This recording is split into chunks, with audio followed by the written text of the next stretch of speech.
Des stèles abîmées par le temps, des tombes envahies par la végétation. Une image plutôt classique des cimetières juifs en Alsace. Mais depuis 2 ans, la relation à ce patrimoine est en train de changer. Une fois pour déjà le tourner, et après il faudra le soulever un tout petit peu et mettre du bois en dessous. Le cimetière de Fegersheim est le premier à être restauré. Ici, 80% des stèles ont déjà été redressées. Avant qu'on intervienne, c'était un cirque. Toutes les stèles étaient couchées, tombées, en mauvais état, et le paysage était lunaire. Vraiment quelque chose de pas très esthétique du tout. Une équipe de bénévoles passionnés d'histoire locale s'est donc mise au travail. Une aubaine pour le consistoire israélite qui veut mettre en valeur son patrimoine. Le consistoire israélite du Bas-Rhin a pris une décision, on peut dire politique. On a des cimetières qui commencent au XVIe siècle. Il y a des cimetières qui commencent au XIXe siècle.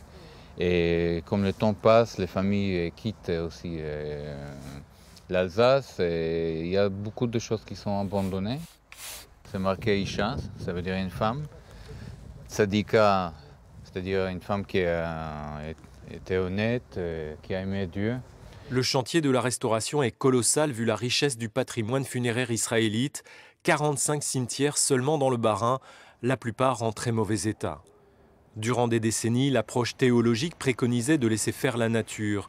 Mais cela tendrait à favoriser les actes de malveillance, comme à Sarre-Union en 2015. Ça a contribué à créer un département patrimoine au niveau du consistoire, à nommer une personne habilitée à s'occuper de ce patrimoine, qu'il soit aussi bien des cimetières que des synagogues dans le Bas-Rhin. Et je pense que sa réunion a vraiment été un déclic pour ce faire. Ce début de restauration des cimetières juifs semble avoir créé une dynamique.